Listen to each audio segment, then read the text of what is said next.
Hello दोस्तों, welcome to my YouTube channel. और दोस्तों, आज हम बात करेंगे पशुओं में होने वाली एक गंभीर बीमारी लंप्टी स्किन डिजीज़ के बारे में कि इस बीमारी का पशु में होने का मुख्य कारण क्या है, पशु में हमें इस बीमारी के क्या क्या हमें सिम्टम देखने को मिलते हैं और इस बीमारी को आप पशु में कैसे होने से रोक सकते हैं, और अगर ये बीमारी पशु में हो गई है तो आप इसका क्या आप ट्रीटमेंट करवा सकते हैं। तो दोस्तों, लंप्टी स्किन डिजीज़ के रिगार्डिंग पूरी जानकारी आपको इस वीडियो में मिल जाएगी। तो सबसे पहले जो दोस्त मेरे चैनल पर नए आए हैं उनसे रिक्वेस्ट है, मेरे चैनल को सब्सक्राइब करें, वीडियो को लाइक करें और बेल आइकन का बटन जरूर दबाएं ताकि भविष्य में आने वाली हर वीडियो की नोटिफिकेशन दोस्तों आपको मिलती रहे। तो चलिए दोस्तों, वीडियो शुरू करते हैं। दोस्तों, लंप्टी स्किन डिजीज़ पशुओं में, मेनली गायों के केस में होने वाला एक बहुत ही संक्रामक रोग है। दोस्तों, हाल ही में आपने देखा है कि पशुओं में भारत के अलावा ये बीमारी पाकिस्तान, श्रीलंका, बांग्लादेश, नेपाल, भूटान, जितनी भी भारत की जो नेबरहुड कंट्रीज़ है उन सभी कंट्रीज़ में ये बीमारी पशुओं में बहुत तेज़ी से ये बीमारी फैली है। दोस्तों, एक बात का आपने ध्यान रखना है कि लंप्टी स्किन डिजीज़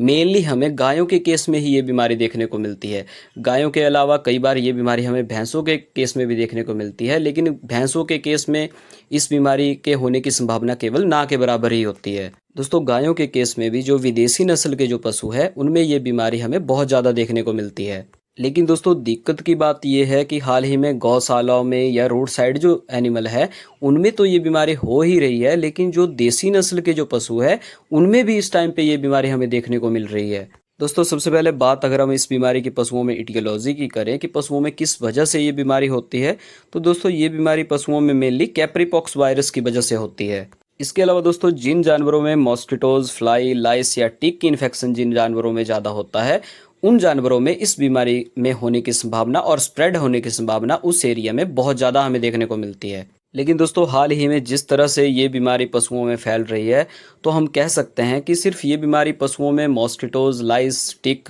या फ्लाई के इन्फेक्शन से ही नहीं फैल रही, बल्कि ये वायरस एनिमल के हर सिक्रीशन में ये आता है। दोस्तों, ये वायरस पशु के saliva, urine, faeces, even milk तक में ये वायरस निकल रहा है, तभी ये बीमारी पशुओं में इतनी तेज़ी से स्प्रेड हो रही है। तो दोस्तों, हाल ही में जिस तरह से इस वायरस का जो वेरिएंट पशुओं में जो इतनी तेज़ी से जो फैला है, तो इसमें हम कह सकते हैं कि इस बीमारी का पशुओं में मेनली होने का मुख्य कारण कंटिमिनेशन ही है। दोस्तों, कंटिमिनेशन की वजह से ही स्पेशली गौशालाओं की अगर हम बात करें कि गौशालाओं में जिस तरह से ये बीमारी भारत में फैली है, तो उनमें ये बीमारी फैलने का मुख्य कारण ये है कि गौशालाओं में सभी एनिमल को बाड़ा विधि में ही रखा जाता है और सभी एनिमल गौशालाओं में खुले में ही रहते हैं, और सभी एनिमल के लिए जो वाटर और फीडिंग की जो व्यवस्था होती है वो एक ही जगह पे होती है। अगर उस केस में अगर किसी जानवर में ये बीमारी हुई है और वो एक ही जगह पे एनिमल वो पानी पी रहा है, खा रहा है, और उसके साथ जो ठीक जो एनिमल है जिनमें ये बीमारी अभी नहीं हुई है, अगर वो भी उसी जगह पे वाटर और फीड इनटेक कर रहे हैं,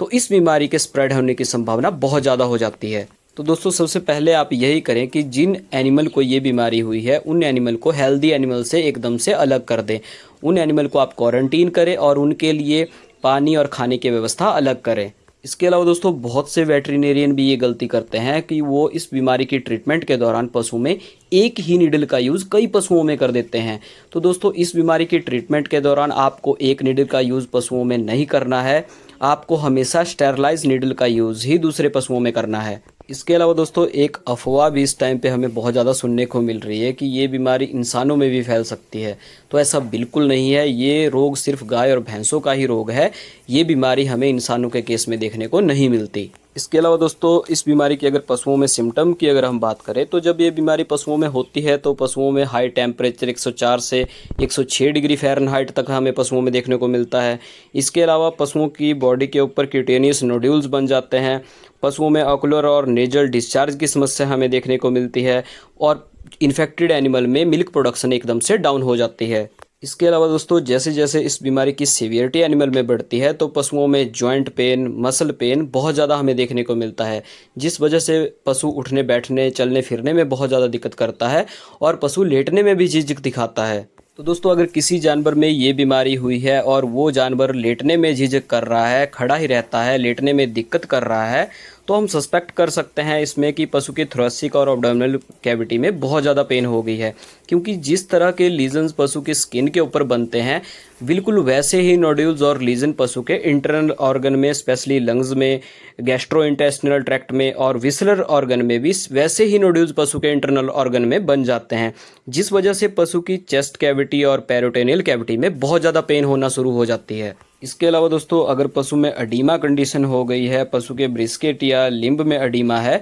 तो उस कंडीशन में डेथ रेट इस केस में हमें बहुत ज़्यादा देखने को मिलती है। दोस्तों अब बात अगर हम इस बीमारी की पशुओं में ट्रीटमेंट की करें तो दोस्तों ट्रीटमेंट में इस बीमारी में सबसे इम्पॉर्टेंट जो चीज़ है वो है सिलेक्शन ऑफ एंटीबायोटिक। दोस्तों इस बीमारी में स्ट्रेप्टोपेनिसिलिन जो ड्रग है वो इस बीमारी में चॉइस ड्रग के रूप में आप यूज़ में ले सकते हैं। दोस्तों स्ट्रेप्टोपेनिसिलिन एंटीबायोटिक के अलावा अगर आपको इस बीमारी में पशु में सांस से रिलेटेड समस्याएं अगर मिल रही है तो उस कंडीशन में सेफ्टियोबर सोडियम जो 1 ग्राम में जो आता है वो आप एंटीबायोटिक के तौर पर पशु में यूज़ कर सकते हैं। इसके अलावा दोस्तों पशु के इम्यूनिटी लेवल को बूस्टअप करने के लिए आप पशु में विटामिन ई और सेलेनियम के इंजेक्शन भी दे सकते हैं। इसके अलावा आप पशु में इंजेक्शन लिवामिसोल जो आता है वो भी पशु में इम्यूनिटी बूस्टर का काम करता है, तो वो भी आप चॉइस ड्रग के रूप में पशु में यूज़ कर सकते हैं। इसके अलावा दोस्तों पशुओं में दर्द और बुखार के लिए आपको कोई बढ़िया सा NSAID इंजेक्शन के तौर पे आप पशु में मेलॉक्सिकैम प्लस पैरासीटामोल भी यूज़ कर सकते हैं, और इसके साथ आप पशु में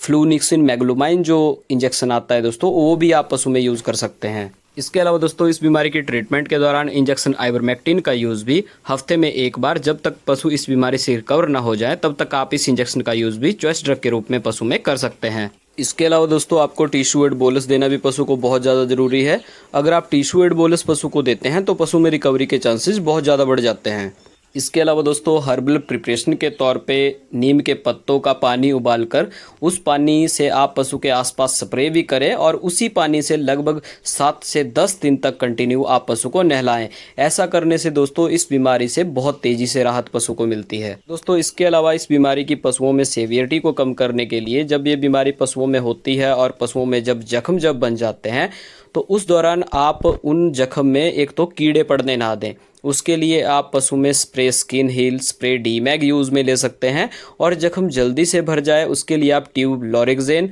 या ट्यूब जो हिमैक्स जो आती है वो आप पशु में यूज़ कर सकते हैं। इसके अलावा दोस्तों इस बीमारी की संपूर्ण रोकथाम के लिए आप पशु में वैक्सीनेशन जरूर करवाएं। दोस्तों पता नहीं गांव में क्या दिक्कत है लोगों में, जब भी वैक्सीनेशन होती है तो बहुत सारे लोग वैक्सीनेशन ही नहीं करवाते। तो दोस्तों ये जो बीमारी है लम्पटी स्किन डिजीज़, ये पशु में बहुत ही दर्दनाक बीमारी है, और दोस्तों जब इस बीमारी से पशुओं की मौत होती है तो हम और आप उस दर्द को बिल्कुल सोच भी नहीं सकते, इतनी दर्द से पशु की मौत होती है। तो कृपया करके मेरी आप सभी से हाथ जोड़ के ये विनती है कि आप पशुओं में इस बीमारी की वैक्सीनेशन जरूर करवाएं। इसके अलावा आप पशु के आसपास नियमित अंतराल पर सफाई रखें। इसके अलावा आप पशु के ऊपर फ्लाइज, लाइस, टिक और माइट के इन्फेक्शन को कम से कम करने के लिए आप पशु के ऊपर और पशु के आसपास स्प्रे भी कर सकते हैं। स्प्रे के तौर पे आप एक्टोपैरासाइट की जितनी भी दवाइयाँ आती हैं, साइपरमेथ्रिन है, डेल्टामेथ्रिन है या एमिट्राज है, इन सभी दवाओं का यूज़ आप पशु में कर सकते हैं। तो आई होप दोस्तों कि आपको मेरी ये जानकारी पसंद आई होगी। मिलते हैं दोस्तों अगली वीडियो में नए टॉपिक और उसकी फुल इन्फॉर्मेशन के साथ।